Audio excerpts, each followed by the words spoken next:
Welcome to Season 7 of the Resilient Voices podcast. This is a space dedicated to amplifying the voices of Myanmar's pro-democracy community in exile, standing firm against repression and supporting the fight for freedom of expression in the aftermath of the February 1st, 2021 military coup. Until now, our episodes have been in Burmese, serving as a vital resource for audiences within and beyond Myanmar. But this season, we're taking a new step. We're bringing our stories, insights, and struggles to a wider audience by presenting Season 7 in English. Why? Because Myanmar's fight for democracy matters to the world.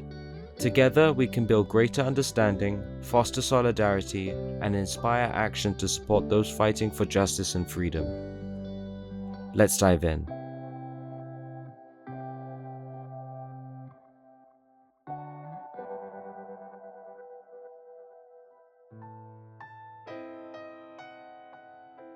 Hello everyone, welcome to our podcast.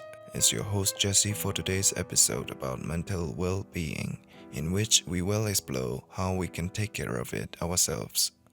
Hence, we'll be attempting to take on some very practical ways to mindfulness and resilience skills. No counseling, no pills, no self-help books, just you and your thoughts on a journey to understand why you do what you do. And if we keep up with these practices regularly, then we can dream of being invincible, mentally speaking, of course. Okay, so first things first, what is mental well-being? I know we're not running amok in the streets, shouting or attacking people like a maniac, so why is it such a big deal? Well, mental well-being is a state of well-being in which we are able to cope with the pressures of living, work productively, maintain relationships, contribute to our communities, and most importantly, overcome critical moments in our lives, like being exiled from our country or caught up in its political instability. When we become face-to-face with such undesirable transitions in life, some of us are lucky enough to have support systems like friends and families, or resources like resilience skills, or even just a lot of money. But unfortunately, many of us are not well equipped for these changes, and they are forced to turn to substance abuse, social isolation, toxic self-talk, and even doom scrolling at some point. Sure, these ways of so-called coping might offer temporary relief from our problems and stress, but they can snowball into long-term issues like anxiety, depression, meltdowns, and strained relationships. And it's not just in those crucial moments that we are looking for a way out. Sometimes it's dealing with a tough boss, or managing a chaotic family trip, or having an argument with your partner without losing your cool. Mental well-being is about maintaining a balance during life's tricky moments.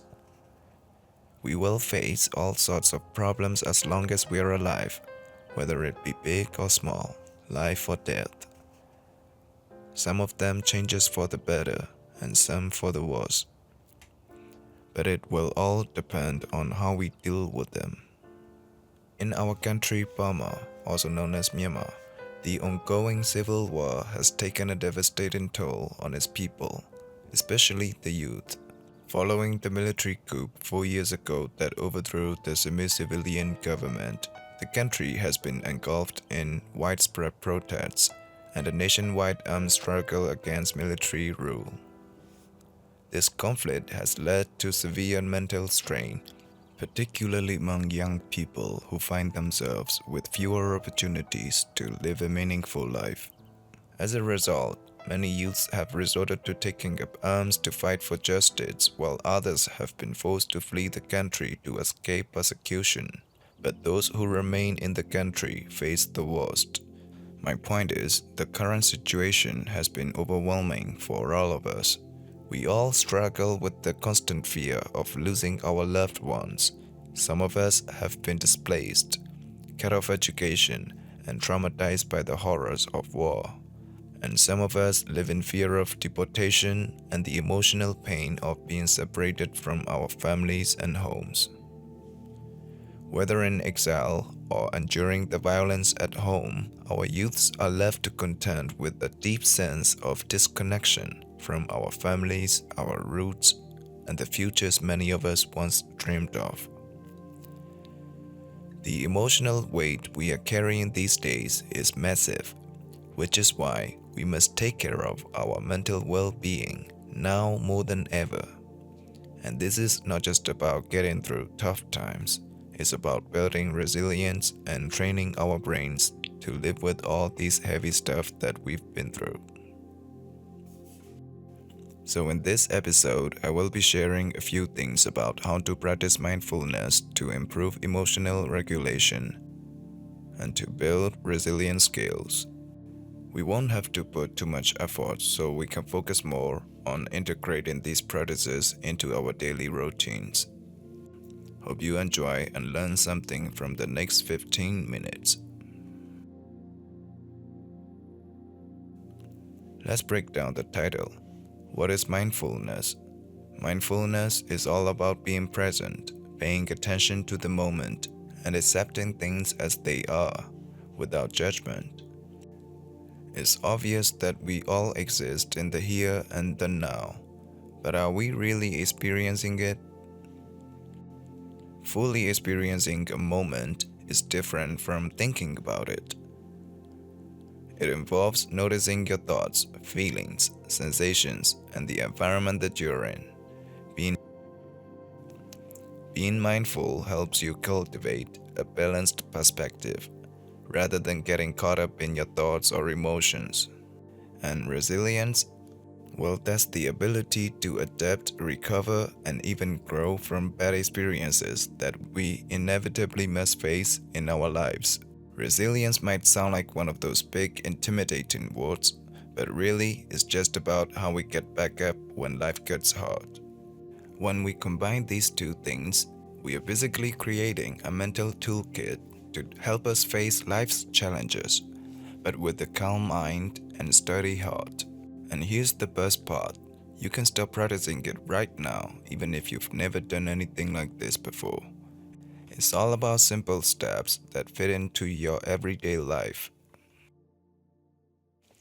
Before we start going into how to practice mindfulness, we should note what it can do and what the lack of it can do. I'll make an example with how we can manage our thoughts and emotions by being mindful. Nowadays, we tend to spend more time on thinking about the past and the future, more than focusing on the present moment and actually experiencing it. Scientists call it stimulus-independent thought, and is supposed to be the default mode of our brain. What that means is our brains are always walking in the background, thinking and processing our thoughts, except when we are focusing on a task, or even while doing it sometimes. Of course, we are less likely to be mindful when we are drifting in our sea of thoughts.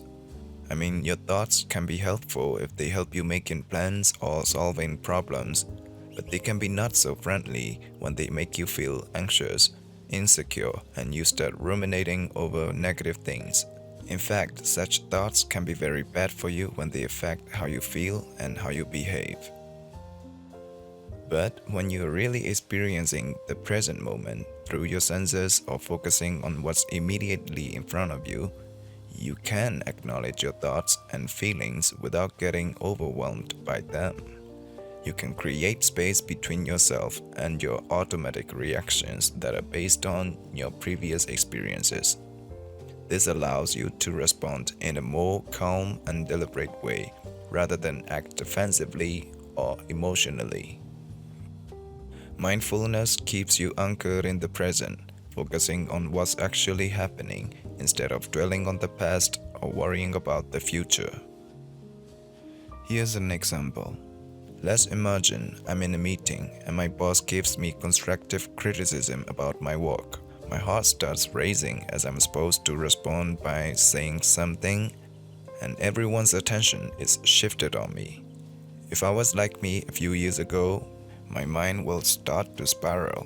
thinking, am I being humiliated like I was in high school? Or like, is everyone going to see me as a failure?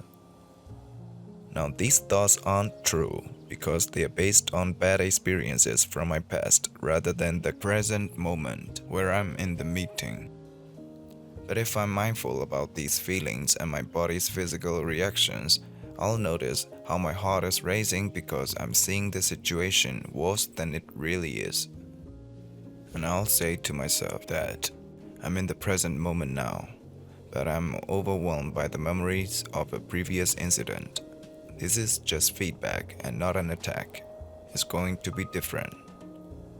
I will then refocus on the present moment, hearing the words of my boss without judgment, and allow myself to process the feedback thoughtfully rather than letting the negative emotion dictate my response. Sounds very simple, but it can be difficult when you're overwhelmed by your thoughts and your emotions. Thus, the need for practice. Okay, then, what about the lack of mindfulness? Obviously, I will be stuck with my thoughts. By thoughts, I mean the irrational, negative, and biased thoughts originated from my past experiences or trauma, like I'm a failure or I'm being humiliated. I did have a lot of embarrassing moments in the past, and very often I had taken situations worse than they really were based on those embarrassing experiences. So often that it became a thinking pattern, and I wasn't in complete control of my thoughts anymore. Of course, I didn't want to think like that, but it's like my brain was trained to react that way. Remember how we used to train our brains to memorize multiplication tables in high school? Well, our brains are also powerful enough to learn certain thinking patterns even without us knowing. Most of them are good, but some can be bad for us if we left them unchecked. Psychologists have a term for it, namely cognitive distortions, popularized by Aaron Beck, the founder of cognitive behavioral therapy, or CBT, which will be addressed later in another podcast. These negative thinking patterns distort our perception of reality and make our experiences feel worse than they actually are. Being overwhelmed with these thoughts can lead to unhelpful behaviors, such as avoiding certain situations because we fear failure, procrastinating due to fear of making mistakes, or even unconsciously projecting our emotions onto others as we can't confront them ourselves. Let's take the same situation where I'm in a meeting being criticized by my boss. My negative and unrealistic assumptions about the outcomes of the situation will reinforce my anxious feelings. I'll begin to ruminate over my past failures and adopt all or nothing thinking patterns like, I must be terrible at my job because I messed this up, or even catastrophizing thoughts like, this means I'm going to lose my job. As a result, I'll react defensively towards my boss, like blaming others or giving excuses about why my work wasn't perfect. Or I might even despise myself or pity myself and undermine my overall performance. I've had too many experiences like that to confidently say that it could have gone way much better if I were not controlled by my thoughts and my emotions. So, what can we do to prevent thoughts that distort our perception of reality and contribute to emotional distress? The answer is mindfulness. If we are fully engaged in the moment, we are less likely to be affected by our out of control thoughts because there will be less of them. This way, we can mindfully examine any circumstances from multiple perspectives and have better judgment. And even if our brains were in default mode and having stimulus independent thoughts, we can still get out of our heads by being mindful. How this works is we will try to focus on what's actually happening and how we are interpreting it in our mind. I know it might be difficult to be aware of your thoughts and your feelings when you are used to being overwhelmed by them. This is where the mindfulness practices come in.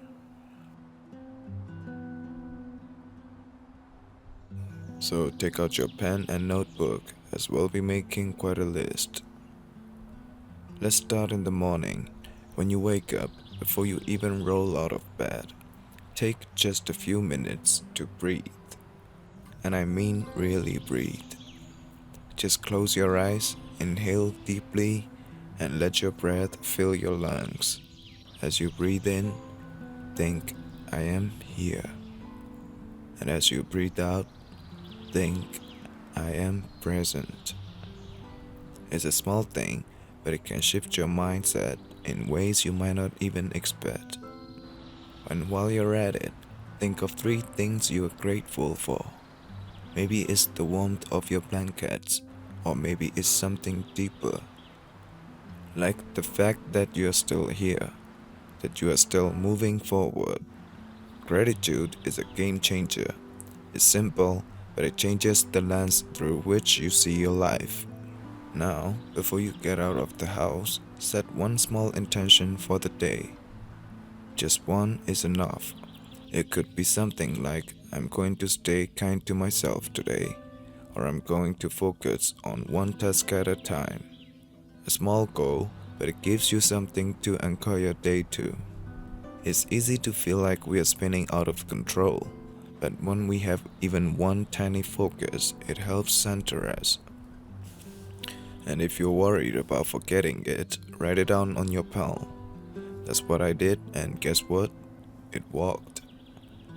Moving forward, there's a little something you can do on your way to work, or during your commute, or when you're walking, or whenever you're in motion.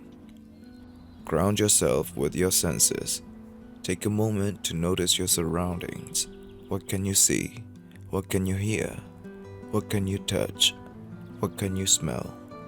Maybe it's just the feel of your shoes against the pavement, or the sound of traffic.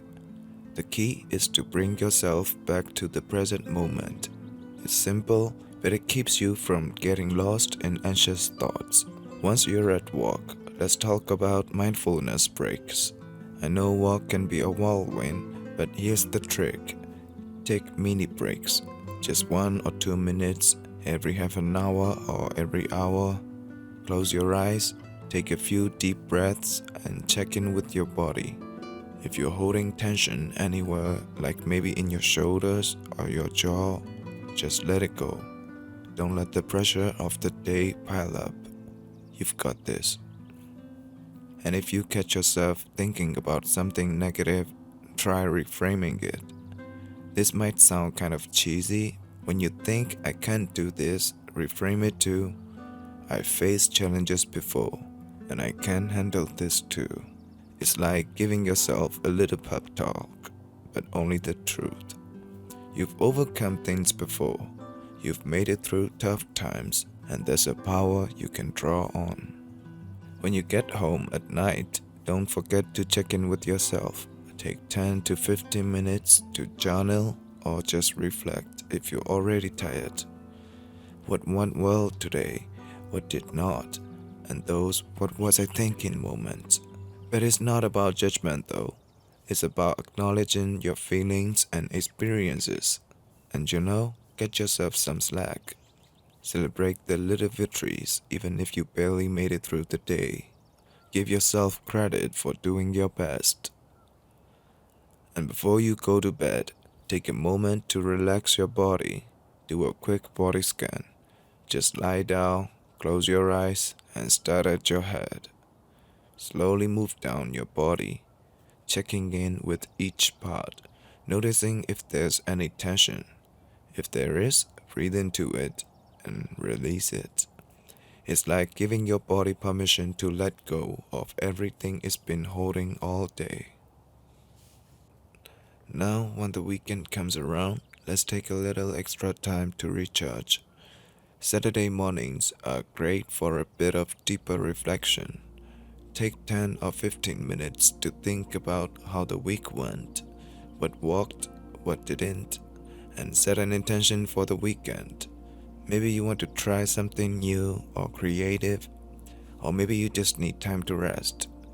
It's all about finding the balance. And if you can, make space for something you love to do. something that fills you up, whether it's cooking, drawing, or just going for a walk in nature. Give yourself permission to enjoy that moment fully.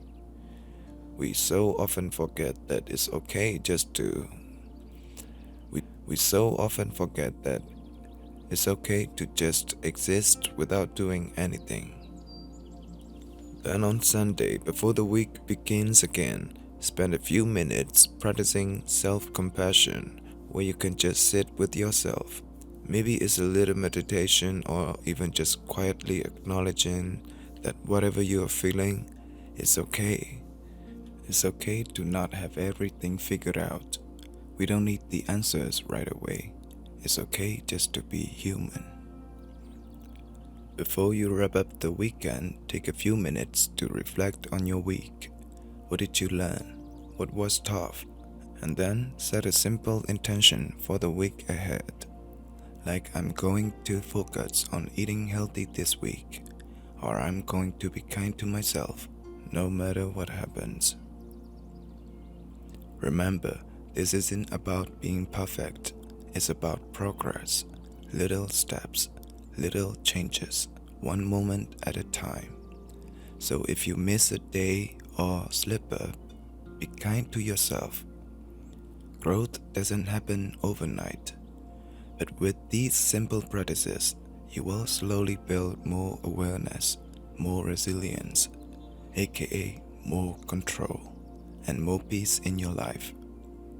You've got everything you need inside you already. As we wrap up today's episode, I want to remind you that building resilience is a journey. It's not something that happens overnight, but every small step you take counts. By integrating mindfulness and CBT techniques into your daily routines, you are creating a foundation of calm and strength that will help you face whatever life throws at you. And remember, be kind to yourself along the way. Progress isn't linear. There will be tough days, and that's okay. Just keep showing up, and with time, you'll start to feel more grounded, more resilient, and more at peace with whatever challenges come your way. Thanks for tuning in today.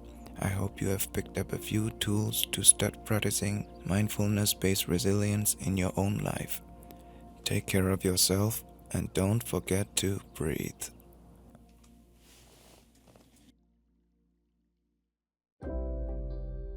We hope these stories have offered insight into the ongoing struggle in Myanmar and the resilience of the pro-democracy community in exile.